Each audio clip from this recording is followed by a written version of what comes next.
এই ফিলিস্তিনে মসজিদে আকসা শুধুমাত্র ফিলিস্তিনের একা নয়, এটা সারা বিশ্বের মুসলমানদের কিবলা। ওই কিবলাকে রক্ষা করতে গিয়ে হলে জান দিলে জান দিব, প্রাণ দিলে প্রাণ দিব, রক্ত দিলে রক্ত দিব। কথা বলেন ঠিক কিনা? যারা নবীরে মানে না নূর, হেরা কিতাব সুর।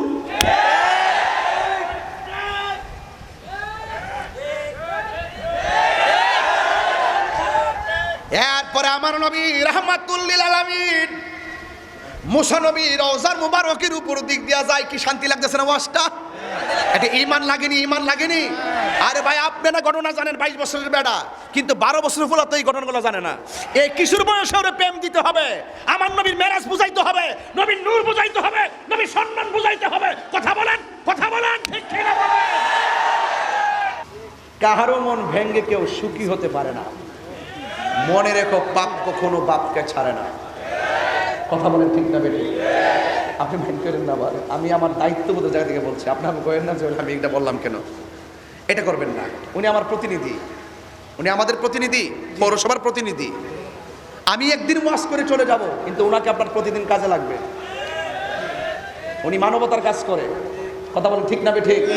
তো ইসলামের একটা অর্থ কি মানবতা আছে না? তা আপনি ওই মানবতার জায়গা থেকে কি ভালোবাসবেন না? এটা বুঝাবেন না। ভালোবাসেন ঠিক আছে, কিন্তু এইভাবে বুঝাবেন না, বুঝালে আমরা লজ্জা পাই এবং আমরা নিজের কাছে অনেক খারাপ লাগে। আর হবে এরকম? বাস। তাহলে জিবরাইল আলাইহিস সালামের আদবটা কি? যে আমি রসুলকে ডাক দিলে রসুল যদি কষ্ট পায়, কে কষ্ট পাবে? আর আল্লাহ যদি কষ্ট পায়, তাহলে জিবরাইলগিরি কি থাকে? শেষ। যাই মাত্র জিবরাইল আলাইহিস সালাম নবীর ডানে বামে যাই, নবীরে ডাক দেয় না। এবার সবাই জবান খুলে বলুন, আমার আল্লাহ জিবরাইলের মনের খবর জানে কি জানে না? আল্লাহর বলা রব্বুল আলামিন বলেন, হ্যাঁ জিবরাইল, আমার নবীর হাত দিয়ে টাচ করে ডাক দেওয়া যাবে না, কারণ আমার নবীর শান পৃথিবীর কেউ বাড়াই নাই। আমি আল্লাহ রাব্বুল আলামিন আমার বন্ধুর শান বাড়াই দিয়েছি।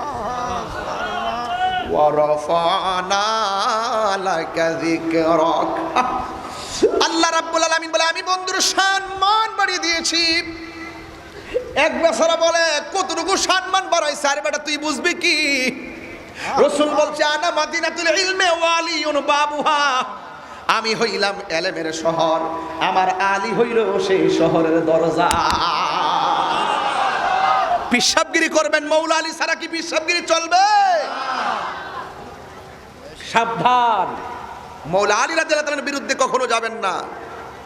আহলে বাইতের সদস্য, পাক বান্দাদের অন্যতম সদস্য, মৌলা আলীর বেলায়েতের সম্রাট, মারিফতের সম্রাট, যার চৌকাটে প্রবেশ না করলে আপনি ওলি হতে পারবেন না। কথা বলেন ঠিক না বেঠিক?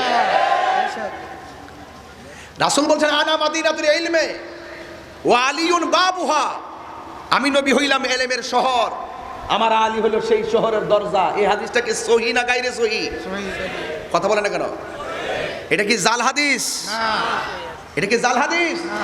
কি হাদিস? তো রাসূল যে বলছে আমি এলেমের শহর, আমার বাংলাদেশের শহরের আয়তন আছে না নাই? ঢাকার আয়তন আছে না নাই? এই দেশটার আয়তন আছে না নাই? তো আমি জানতে চাই, রাসূল যে এলেমের শহর, ওই শহরের আয়তন কত? এই মোল্লা আমার কাছে ক। ওই শহরের দৈর্ঘ্য কত আমার কাছে বল। ওই শহরের প্রস্থ কত আমার কাছে বল। ওই শহরের ব্যাস কত আমার কাছে বল। ওই শহরের ব্যাসার্ধ কত আমার কাছে বল। ওই শহরের গভীরতা কতটুকু আমার কাছে বল। ওই শহরের উপর কতটুকু আমার কাছে বল। তার মানে তুমি ব্যাস বলতে পারবে না, তুমি ব্যাসার্ধ বলতে পারবে না, তুমি দৈর্ঘ্য বলতে পারবে না, তুমি প্রস্থ বলতে পারবে না, তুমি গভীরতা বলতে পারবে না। এটা জানার ক্ষমতা তোমার নাই, কারণ রাসূলের ইলমের গভীরতা কত, কতটুকু সম্মান আল্লাহ রাসূলকে দিয়েছেন, একমাত্র জানে একজন। হুঙ্কার দিয়ে বলো তিনি কে? তুমি আসছো রাসূলকে তোমার মতো মাপতে। মৌলবী আকীদা ক্লিয়ার করেন, এরপরে ওয়াজ শুনেন। ঘটনা একটু পরে বলবো, আজকে একটু লম্বা সময় দিব, কিন্তু রাত্র বেশি হয়েছে তো মাঝখান দিয়ে একটু কমায়ও দিব। হুজুরে বইলা ফেলছে সুবহানাল্লাহ, কারণ হুজুর তো এত মহব্বত করে আমারে। আল্লাহু আকবার। আল্লাহ পাক হুজুরে হায়াতে বরকত দান করে, আমিন খান। এই চলতে চলতে একটা ইমানি সম্পর্ক হয়ে গেছে নাকি ভাইয়েরা আমার? আসবে, একটু পরে আসতেছে। বিষয় 4-5টা আয়া পড়ছে এই পর্যন্ত, কোন সাইডে যায় কোন সাইডে যাবো টের পাইতাছি না। এরপর আকীদার এটা ক্লিয়ার করে দিই, ঠিক কিনা বলেন? তবে দিলটা নরম রাখবেন। আমি যে কোনো মুহূর্তে একটা সাইডে ঢুকবো, যেন দিলটা নরম হয়, চোখে যেন পানি আসে। মা বাপের কবর আযাব যেন আল্লাহ পাক মাফ করে, বলুন আমিন। গভীর মনোযোগ। আল্লাহ রাব্বুল আলামিনের হাবিব ঘুমিয়ে আছে। জিবরাইল আলাইহিস সালাম আমার নবীর হাত, নবীর বডি মোবারকে হাত দিয়া টাচ করে নাই। জিবরাইল আলাইহিস সালাম আমার নবীর কদম মোবারকের ভিতরে নিজের তাজা নরম জিহ্বাটা লাগায়া দিছে। আল্লাহর হাবিবের ঘুম ভেঙে গেল। আল্লাহর হাবিব ডাক দিয়ে বলে, ইয়া জিবরাইল, তুমি কেন আমার কদমের মধ্যে জিহ্বাটা লাগাইলা? জিবরাইল সাল্লাম বলে, ইয়া রাসূলুল্লাহ, আল্লাহ আমাকে আপনার কাছে পাঠাইছে। আপনি নবীকে আমি এই সুন্দর জামাগুলো পরাইয়া মহান রবের দিদার নেওয়ার জন্য। আল্লাহর হাবিব চোখের পানি ছেড়ে কান্না করে দিলেন। আল্লাহর হাবিব চোখের পানি ফেলে কান্না করলেন। হায়রে, কেন কাঁদলো? কেমন নবী? জিবরাইল সাল্লাম বলে, ইয়া রাসূলুল্লাহ, চোখের পানি ফেলে কান্না করলেন কেন? আমার নবী বলে, জিবরাইল, আমি যদি চলে যাব মহান রবের দিদারে জমিন ছাইরা, আমার উম্মতগুলো আমি কোথায় রেখে যাব? আমার উম্মত আমি কোথায় রেখে যাব? আল্লাহর হাবিব চোখের পানি মোবারক ছেড়ে কান্না শুরু করলেন। সাথে সাথে আমার আল্লাহর মহব্বতের দরিয়া আগুন লেগে গেল। দরিয়ার মধ্যে জোশ মেরে উঠল। ডাক দিয়া বলে, জিবরাইল, আমার বন্ধুরে বলে দে, আমার বন্ধুরে যতক্ষণ আমার দিদারে রাখবো ততক্ষণ পর্যন্ত আমার নবীর উম্মতের আমল নামায় একটা গুনাহ লেখা হবে না। আল্লাহু আকবার। ইয়া রাসূলুল্লাহ।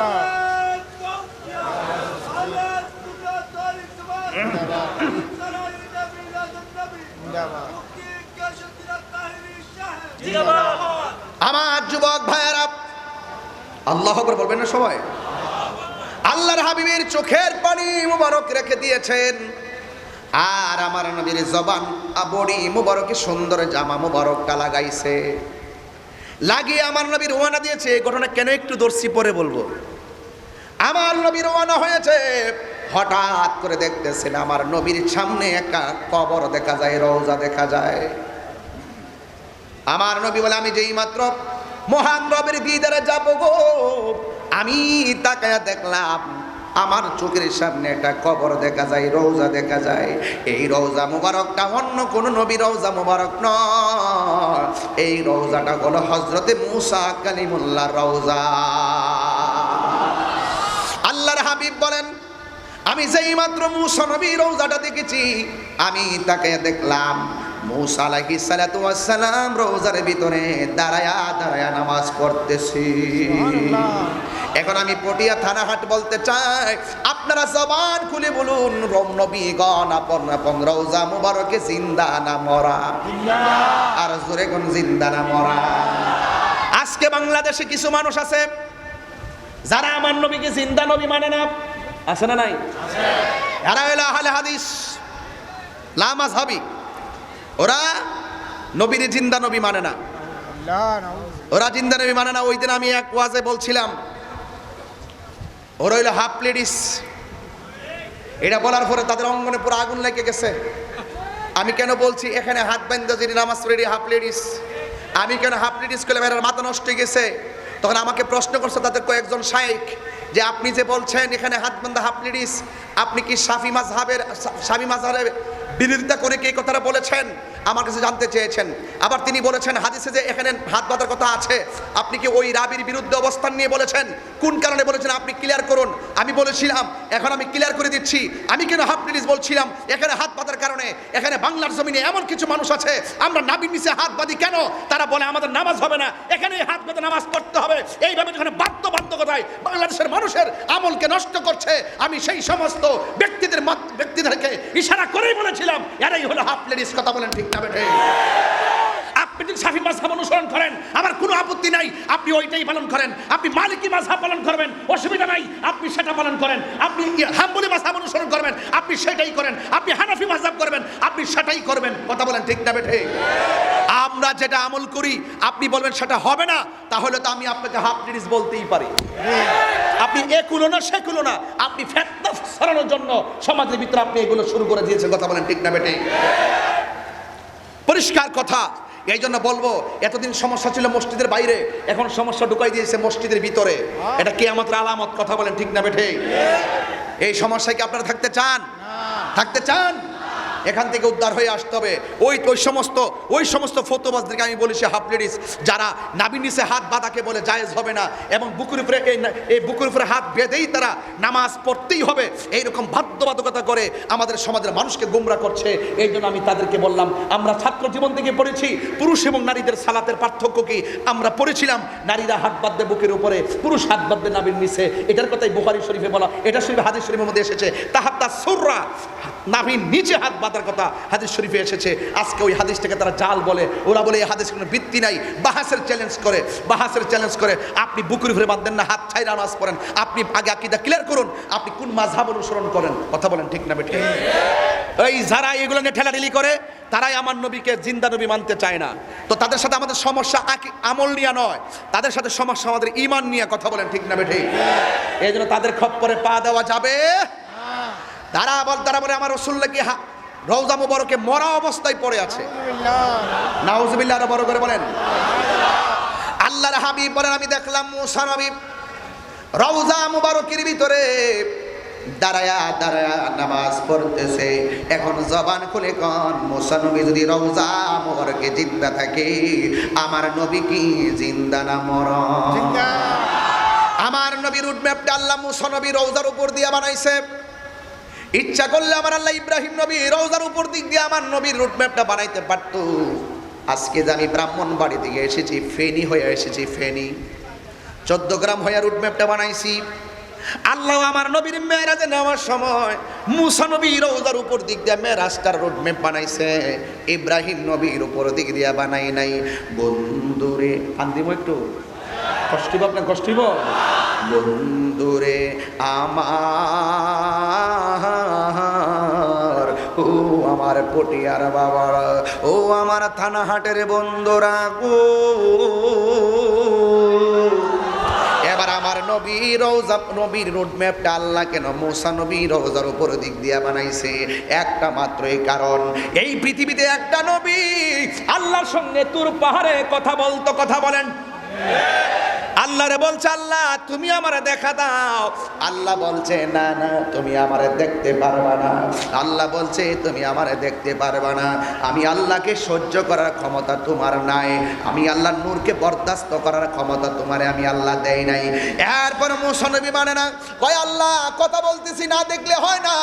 আল্লাহ বলছে, ঠিক আছে তুমি তুর পাহাড়ে আইসো।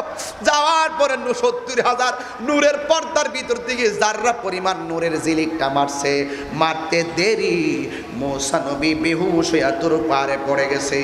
কিছুক্ষণ পরে উঠা বলে, আল্লাহ আমি দেখছিলাম তুর পাহাড়টা অনেক শক্ত, কিন্তু এখন দেখতেছি পুরা মাটি হইয়া গেছে, কিন্তু এই কেমন অবস্থা? আল্লাহ বলে, মুসা রে, ও মুসা, আমি বলছিলাম না তুমি আমার নূরের তাজাল্লি সহ্য করতে পারবে না? ও আল্লাহ, এই নি তুর পাহাড়ের অবস্থা। আল্লাহ বলে, হ্যাঁ হ্যাঁ হ্যাঁ, তুর পাহাড় লয় হইয়া গেছে, তোমার গায়ের ভিতরে ওই সেই আসর পড়তো একটা মাত্র কারণে, ওই নূরের তাজাল্লি দিয়ে তোমাকে বশীভূত করা হয় নাই, কারণ তোমার কপালের মধ্যে ছিল আমার হাবিবুল্লাহর নূর মুবারক। আল্লাহু আকবার, জোরে বলেন না কেন? হায় রে, ও আমার পটিয়ারা বাবা, নবী পাকের নূর, যারা নবীরে মানে না নূর, হেরা কিতাব সুর।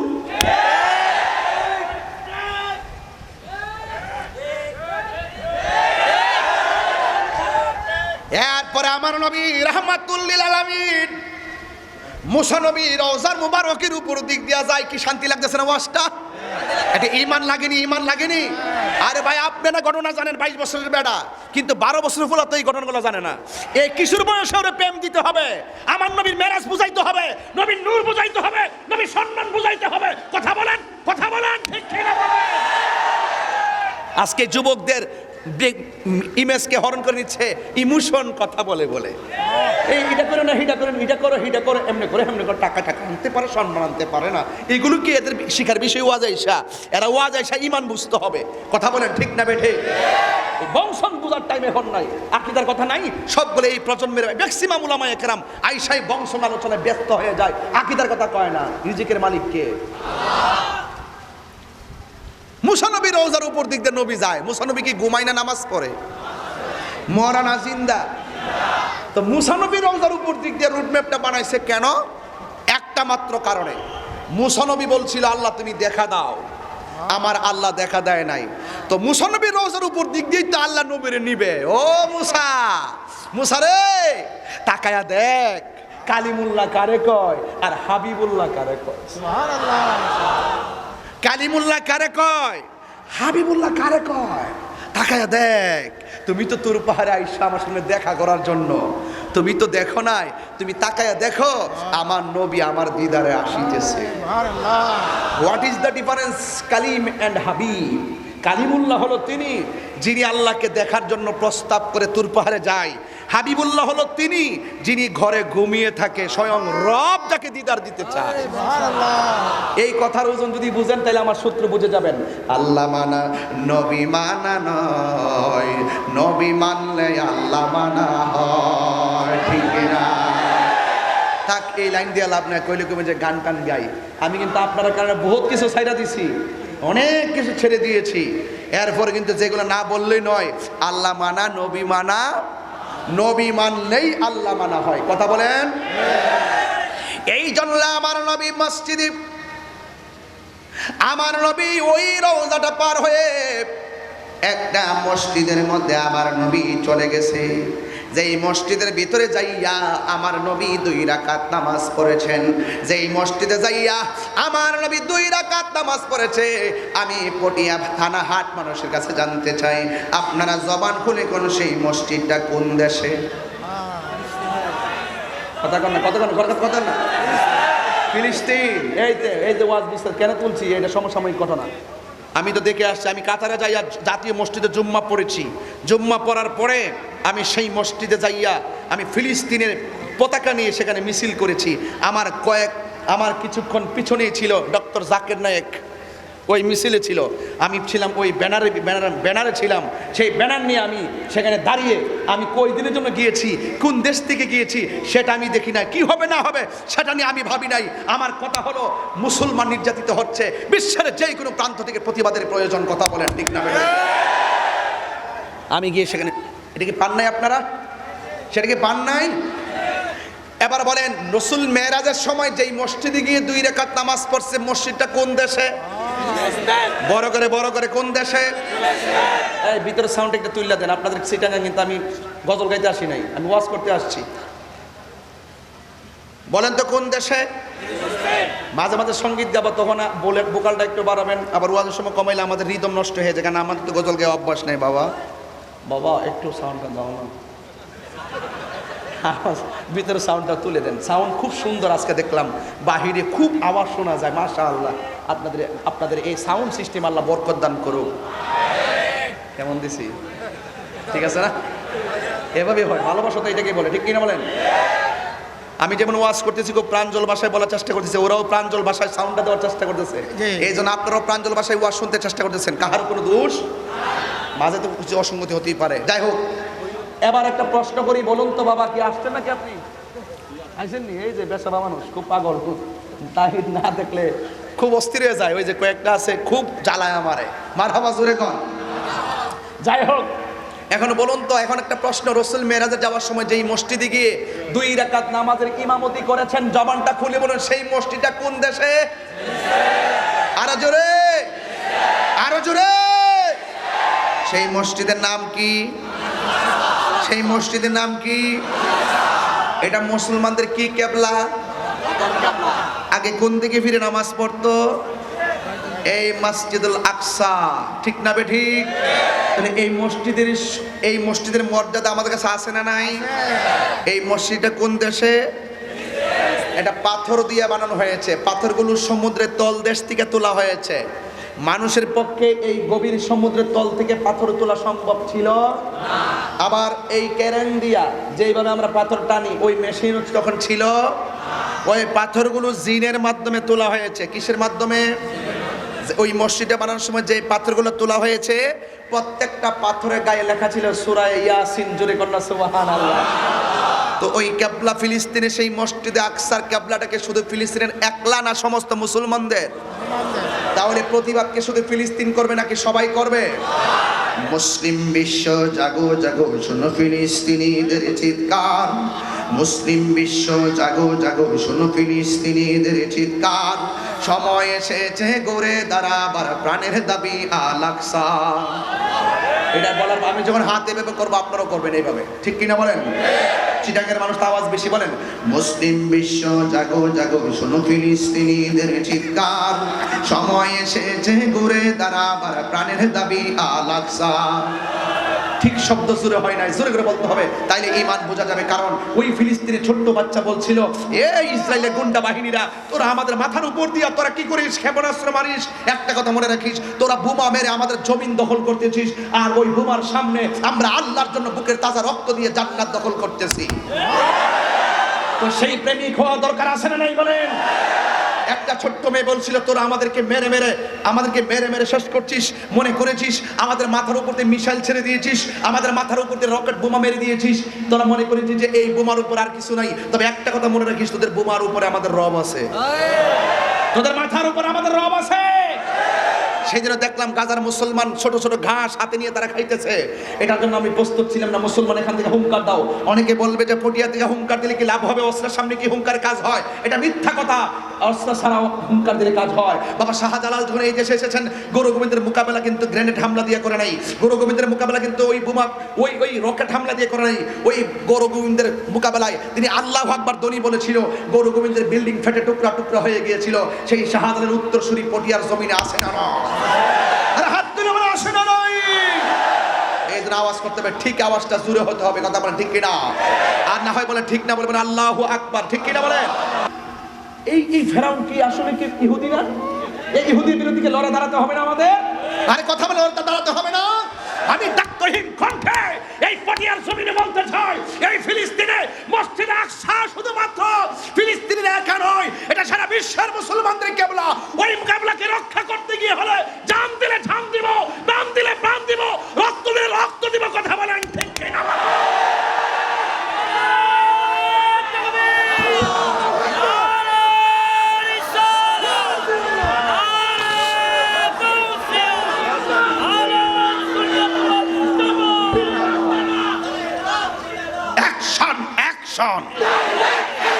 হাত তুলতে হবে, হাত তুলতে হবে। আমি নরম ভাষার ওয়াজ বুঝি না। অ্যাকশন অ্যাকশন, ইসরায়েলের বিরুদ্ধে অ্যাকশন অ্যাকশন, ইসরায়েলের বিরুদ্ধে ফিলিস্তিন ফিলিস্তিন জিন্দাবাদ জিন্দাবাদ, ফিলিস্তিন ফিলিস্তিন, বিশ্বের মুসলিম বিশ্বের মুসলিম। সবাই কি প্রস্তুত? প্রস্তুত। আমি তো বিশ্বাস করি এই হাজার মানুষের বীরে যদি একটা প্রেমিক যদি চোখের পানি ছেড়ে দেয়, ওই চোখের পাওয়ার এত বেশি হবে, ইসরায়েলের দুর্গ ভেঙ্গে টুকরা টুকরা হয়ে যাবে। ঠিক কিনা বলেন? ভাই আমাদের মরতে হবে, আমাদেরকে কবরে পিছু দাঁড়াবেন না, আমাদেরকে কবরে চলে যেতে হবে, আমাদেরকে মরতে হবে। কিন্তু আমরা মরার মতো মরতে চাই। আজকে ছোট্ট বাচ্চা যদি বোমার সামনে আল্লাহর সন্তুষ্টির জন্য, নবী পাক এই ঘরে নামাজ পড়েছেন, এই মসজিদটাকে ধরে রাখার জন্য যদি তারা জীবন দিতে পারে, আমরা কি তাদের জন্য ঘাম জড়াইতে পারি না? আরো জোরে কোন পারি না? আরো জোরে কোন পারি না? যুবক ভাইয়ের আমার বড় কষ্ট হয়, ফেসবুকে উল্টা পাল্টা দেখো, ফিলিস্তিন চার্জ দিয়ে দেখো ছোট্ট বাচ্চারা কেমনে মরতেছে। একটা বার তাকায় দেখেন, ওই গর্ভবতী বাচ্চাগুলোর পেটের বাচ্চাগুলো গ্রেনেডের আওয়াজের কারণে বিকলাঙ্গ হয়ে যাচ্ছে। আমাদের ঘুম ভাঙ্গে সকালবেলা কাহারো ডাকে, আর ওরা বোমার আওয়াজের কারণে ঘুমাইতে পারে না। কথা বলেন ঠিক না বেঠিক? ওরা যদি এমন ভাবে নিজের জীবনকে বিলিয়ে দিতে পারে, আমরা কেমন মুসলমান? আমি প্রায় সময় বলি, তুমি মিসওয়াক করা ফজিলত তো জানো, খাবার শেষে মিষ্টি মুখের হাদিস এটাও মানো। তুমি মিসওয়াক করা ফজিলত তো জানো, খাবার শেষে মিষ্টি মুখের হাদিস এটাও মানো। শুধু হক কথাটা উচ্চ সুরে বলতে পারো না, অন্যায় দেখে বারুদ হয়ে জ্বলতে পারো না। কেমন মুসলমান তুমি একটু বলো না, কেমন তোমার ঈমান একটু ভাবো না। কেমন মুসলমান তুমি একটু ভাবো না, কেমন তোমার ঈমান একটু বলো না। মরবেন, মরা বড় কঠিন। বোমা হামলায় তারা মরেছে, আবার জাজিমে তোষকে ঘুমায়াও মরে। দুই মরার সহ্য কিন্তু একরকম না রে বাবা। আমার নবী বলে, আমি মেরাজে গিয়েছি। এই কথা যদি এই পর্যন্ত আমি না বলতাম, আমার জবাব দিই তাতে অন্য লাগলে। আমার মুসলমানরা কষ্ট করতেছে, আমি একটা ঘটনা বলে চলে যাবো, এটা হতে পারে না। আমি তাদেরকে স্মরণ করেছি, মুসলমানকে চেতনা দিয়েছে। আসুন একটু সামনে যাই। আরে মুসলমানরা রাতে ঘুমাইতে পারে না। এক মহিলা দেখতেছি বাচ্চাটা রক্তাক্ত অবস্থায় কুলে নিছে। আরেক বাবারে দেখছি বাচ্চাটা কুলে, মনে করছি বাচ্চাটা মনে পিছন দিক দিয়ে মাথা ঠেকাইয়া ঘুমাইতেছে, এমনি নিয়ে রাখছে। এইভাবে যখন বাচ্চারা নিয়ে রাখছে, মনে করছি মাথাটা মনে পিছনে। হঠাৎ করে ক্যামেরায় দেখলাম বাবার কোলের সন্তানটার মাথা গলা পর্যন্ত আলাদা হইয়া কোথায় জানে গেছে। এমন ভাবে মাথাটা লইয়া, শুধুমাত্র বডিটা লইয়া এমন ভাবে গে আল্লাহ, কোন আদালতে বিচার দিব না, তোমার আদালতে বিচার দিলাম, তুমি আমরারে তুমি সাহায্য করো। আমার নবী বলে, মেরাজে গিয়া আমার নবী ওই মসজিদের মধ্যে নামাজ পড়ছে, আল্লাহর দিদারে গেছে। মাঝখান দিয়া ফিলিস্তিনের উপরে এত আগ্রাসন চালাইছে ইহুদির গুন্ডা বাহিনীরা। আর আমরা বাংলার জমিনে টকশোর মধ্যে বসে বসে কি কই জানেন? হামাস নাকি বোমা মাইরা ইসরায়েলের 300 সৈন্যরে মারা নাকি ঠিক হয়েছে না। 300 জন সৈন্যরা নাকি মারা ঠিক হয়েছে না। ফিলিস্তিনের পক্ষ থেকে বোমা মাইরা ইসরায়েলের 300 সৈন্য বাহিনী উড়াই দিছে। মারহাবা কন। আর বাংলাদেশের কিছু দাজ্জাল মার্কা মৌলবী বৈশা কি কই জানেননি? বৈশা বলতেছে ফিলিস্তিনে এমন ভাবে ইসরায়েলের সৈন্য মারা ঠিক হয় নাই, কয়ে যুদ্ধ করে নাকি সমাধান হবে না, কলম দিয়া নাকি সমাধান হবে। এক কেমন দালাল মৌলবী, আজকে 300 মারছে, তোর শরীরটা জ্বললা উঠছে। 1947 সাল তাল ইসরায়েলের বাদাম্মা গোষ্ঠী হিটলারে যখন 60 লাখ ইহুদিরে মাইরা ফালাইছে, তখন বাইরে গেছে কিছু ইহুদি আইসা ফিলিস্তিনের কাছে জায়গা চাইছে, ওই রোহিঙ্গাদের মতো, রোহিঙ্গার মুসলমানদের মতো। প্রাইম মিনিস্টার জায়গা দিছে, মায়া পেলে দিছে। আর হেরা যদি যুদ্ধ লাগে আপনার লোক, এটা কি গাদ্দারি তো না? মায়া কইরা জায়গা দিছে, মানবতা কইরা। এরপরে জোরে চালাইছে, চালাইয়া ফিলিস্তিনরা দখল করছে। এতদিন তোমরা ছিল কোথায়? এতদিন, হ্যাঁ, এতদিন তোমরা ছিল কোথায়? এই জন্য যুবক ভাইয়ের আমার, ওই মৌলবীদের কারণে, দালালগুলোর মূল কারণে, ওই সমস্ত দালালদের কারণে আজকে ফিলিস্তিনের এই অবস্থা। দালাল যদি না হইতো, বিশ্বের মুসলিম হুঙ্কার দিলে ওই ইসরায়েলের গুন্ডা বাহিনীরা পলাইতে বাধ্য হইতো। কথা বলেন ঠিক না? আমার নবী বলে, আমি মেরাজে গেলাম, ওই মসজিদে 2 রাকাত নামাজ পড়েছি, আবার আল্লাহর দিদার কইরা জমিনে এসেছি। আমি যাওয়ার সময় দেখছি অনেক আযাব আর গজব আল্লাহ আমারে দেখাইছে। সবচাইতে কঠিন আযাব দেখেছি কবরের আযাব। কথা কোন ঠিক কিনা? এ দুনিয়া ছেড়ে চলে যাব একদিন, এ দুনিয়া ছেড়ে চলে যাব একদিন, মায়ারি বাঁধন ভেঙে যাব একদিন, আসিব না আমি আর এ ভুবনে কোনো দিন, আসিব না দিন, দুনিয়া ছেড়ে চলে যাব একদিন, মায়ারি বাঁধন ভেঙে যাবে একদিন, মায়ারি বাঁধন ভেঙে যাবে একদিন, এই যে বাড়ি গাড়ি ক্ষমতা সবই চলে যাব আমি, পরে রবে সবই। দুইটা হাত তুলে দেখাই দেন আল্লাহরে। এই যে বাড়ি গাড়ি ক্ষমতা সবই চলে যাব আমি, পরে রবে সবই।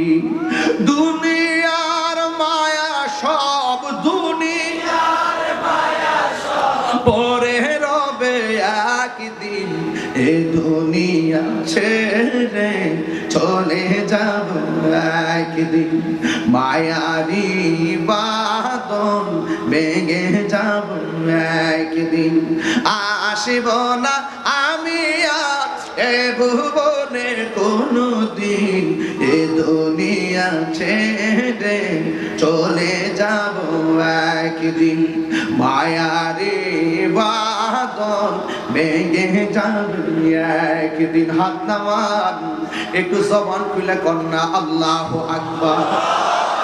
আরে ওয়াজের 55 মিনিট পরে একটা কাগজ আসছে কবর আযাব নিয়ে বয়ান করার জন্য। এই জন্য আমি মাঝখান দিয়া কমিটিদের কথাটা রাখবার জন্য একটা ওয়াজ ঢুকাইয়া দিলাম। এই জন্য ফিলিস্তিনের মুসলমানরা যদি রবের জন্য জীবন দিতে পারে, নবীর জন্য জীবন দিতে পারে, আল্লাহর ঘর রক্ষা করার জন্য জীবন দিতে পারে, আমরা পটিয়ার মানুষ পারি কি পারি না? এই জন্য কবর আযাব সবচাইতে ভয়ঙ্কর। ও যুবক, ঢাকা শহর গেলে আজকেও আমি আসার সময় অনেক আমার ড্রাইভার বলতেছে, হুজুর কাতার যে গেছেন কেমন লাগছে বিল্ডিং গুলা?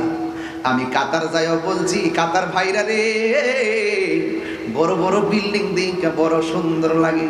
একবার ভাবছুনি সেই বিল্ডিং এর মালিক এখন কোথায় আছে? বড় বড় বিল্ডিং এর কাছে যাইয়া বিল্ডিং দেখে আনন্দ কইরো না। ওই বিল্ডিং এর জায়গা যিনি কিনছিল 200 বছর আগে, ওই লোকটার কবরের সন্ধান নিয়া ওই কবরের পারে যাইয়া চোখের পানি ফালাইয়া কান্দ আর আল্লাহরে বলো, আল্লাহ একদিন তো আমরা এই ঘরের মধ্যে চলে আসবো, এই ঘরের মধ্যে তুমি জান্নাতের বিছানা বিছাইয়া দিও। যুবক ভাইরা আমার, ফিলিস্তিনের মুসলমানদের ভালোবাসা বুকের মধ্যে নিয়ে আমি বলে দিয়ে যাই, এই দুনিয়া একদিন শেষ হয়ে যাবে। এই দুনিয়া শেষ হওয়ার আগে আমার জীবনের কাছে আজরাইল আসবে। আজরাইল কত বড় জানুনি ও যুবক? আজরাইলের এক মুষ্টি মাটি সমান সমান 40 মণ। আরেক রিওয়ায়াতে লেখে আজরাইলের এক মুষ্টি মাটি সমান সমান 70 মণ। বুঝতেই তো পারতেছেন আজরাইলের হাতটা কত বড়। হাত যদি এত বড় হয় তাইলে তার বডিটা কত বড়। 7 সমুদ্র 13 নদীর পানি যদি আজরাইলের মাথায় ঢেলে দেওয়া হয়, 1 ফোঁটা পানিও জমিনের মধ্যে পড়বে না। এই জন্য আমার নবী বলে, এই দুনিয়া ছেড়ে মানুষ যখন কবরে চলে যাবে, এই কবরে মা যাবে না, ওই কবরে ভাই যাবে না। ফিলিস্তিনের মুসলমানরা জীবন দিতেছে, মনে করছেন গায়ে থেকে রক্ত ঝরতেছে। তাদের কবরের খবর নিয়ে দেখেন, তারা কবরে যাইতে দেরি, ওই কবরে তাদের বিছানার নিচে আল্লাহ পাক জান্নাতের গালিচা বিছাই দিতে দেরি করে নাই। প্রেমিকের জন্য এই উপহার গিফট আছে না নাই? আরো যারা আসে না না, এই জন্য আমার যুবক ভাইরা কবরের আযাব বড় কঠিন। এই জন্য আমার নবী আপনার নবী বলেছেন, এই কবর হলো জান্নাতের টুকরা, এই কবর হলো জাহান্নামের গর্ত। ও তানাহাটির ভাই, সুন্দর সুন্দর ওয়াজ শুননা, সেলিব্রেট শুননা শুননা পাগল হইও না। একটা বার নিজের কবরের খবরটা নিজে নেন। আমি কি করছি, কবরে গিয়ে কি জবাব দিব, আল্লাহর দরবারে আমি কি জবাব দিব? তাই তো আমার নবী, আপনার নবী রাহমাতুল লিল আলামিন বলে দিয়েছেন, বেনামাজি হইয়া কবরে গেলে তিনটা শাস্তি অবধারিত। যুবকের দল সাহাবীরা বলে, ইয়া রাসূলুল্লাহ, আমি যখন টান দিব সবাই আল্লাহর দরদ মাখা কণ্ঠে ডাক দিবেন। সাহাবীরা ডাক দিয়ে কি, ইয়া রাসূলুল্লাহ, নবী গো,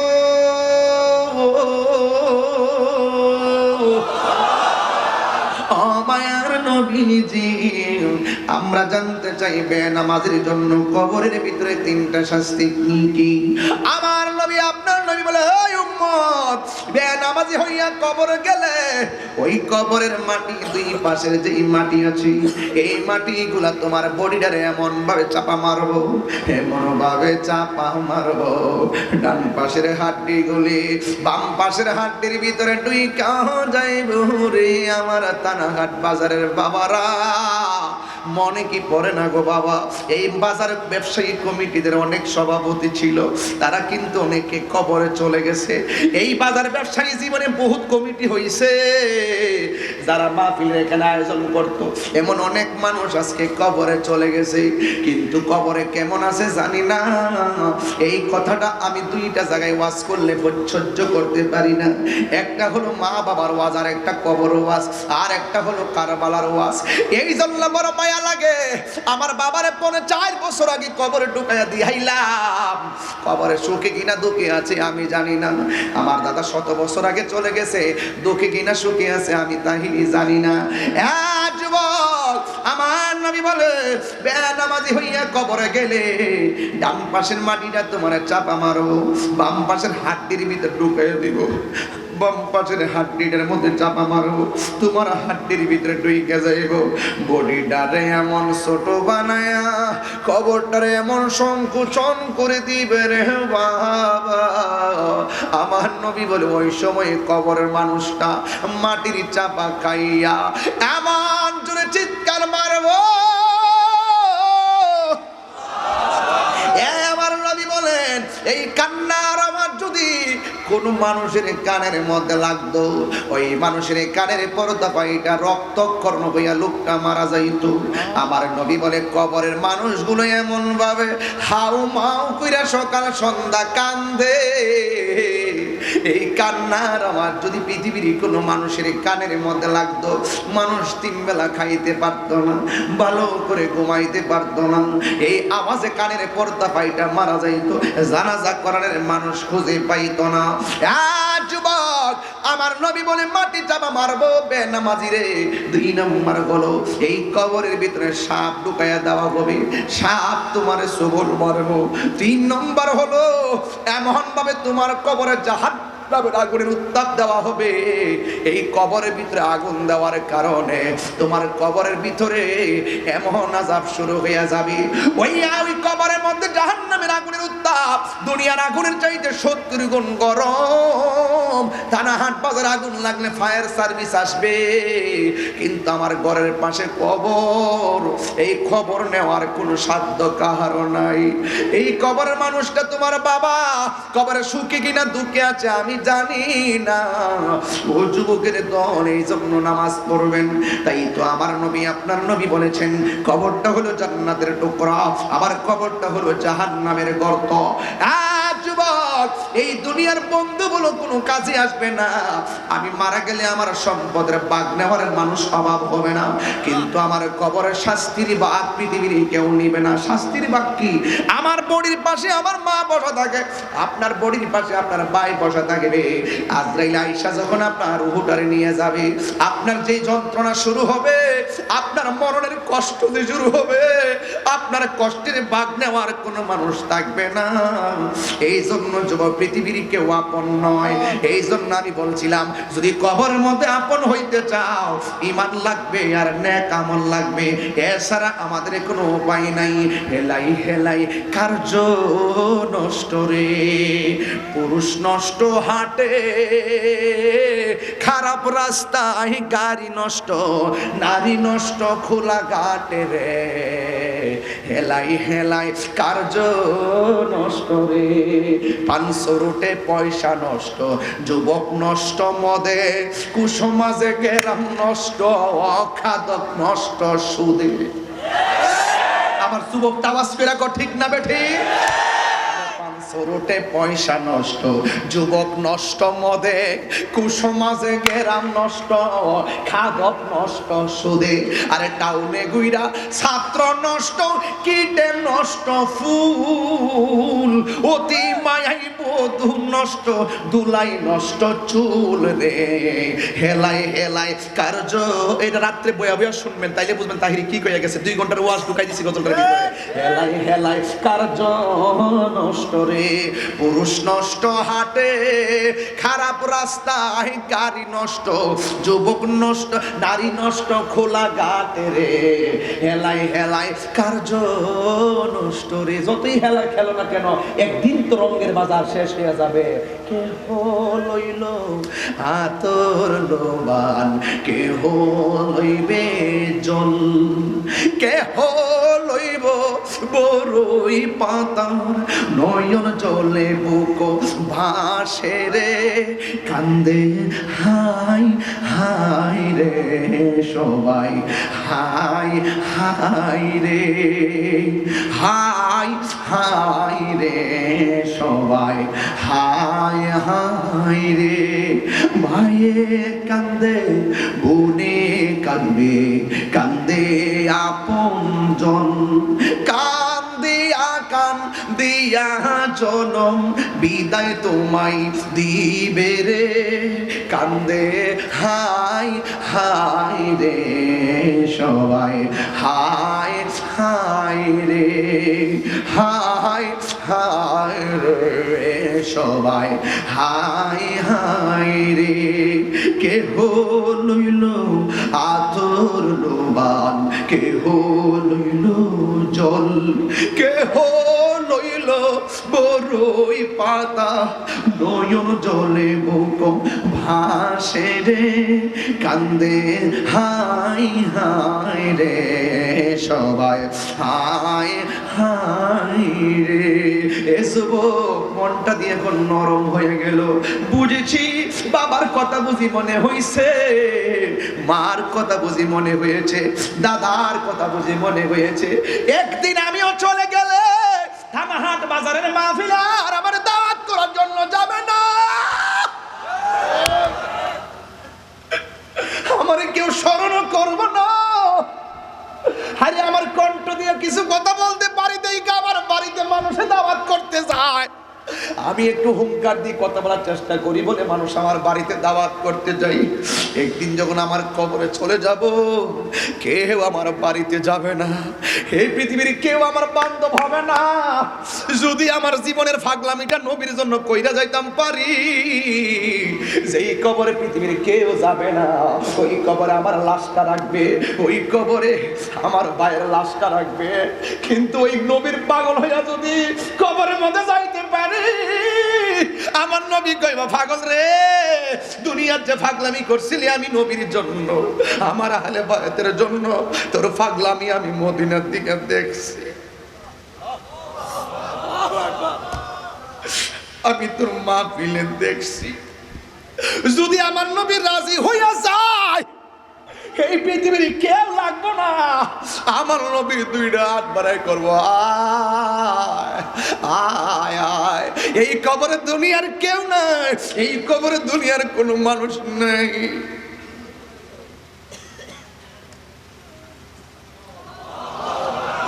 এই কবরে কেউ নাই।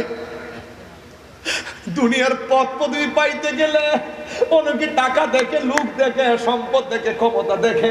আমার নবী কয় আমি নবীরে রাজি করতে গেলে টাকা পয়সা লাগে না, শুধুমাত্র মহব্বত লাগে। এ উম্মত লাগবে না রে। আমি নবীরে ভালোবাসা মা বাপ সাইরা, আপনজন সাইরা, পরিবার সাইরা, দুনিয়ার সব ছাইরিয়া অন্ধকার কবরে আইস। এই কবরে আমি তোর রিসিভ করার জন্য মদিনা থেকে তোর কবরে সশরীরে চলে এসেছি।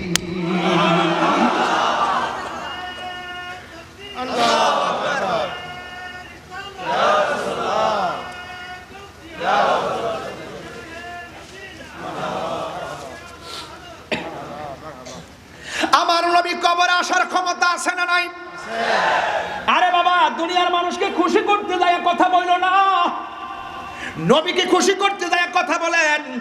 দুনিয়ার মানুষ আপনাকে পাগল বলতে পারে, কিন্তু আমার নবী যদি রাজি হইয়া যায় আপনার ইহকাল পরকাল ধন্য হয়ে যাবে। কথা বলেন ঠিক কিনা? এই জন্য কোন কারণে আপনি চলতেছেন, কোন কারণে আপনি আল্লাহরে ডাকতেছেন সব আল্লাহ জানে। এই জন্য দুনিয়ার মানুষকে খুশি করতে যাই আপনি কথা কইেন না। কথা বলবেন একজনকে খুশি করার জন্য, জবান খুলে বলুন তিনি কে।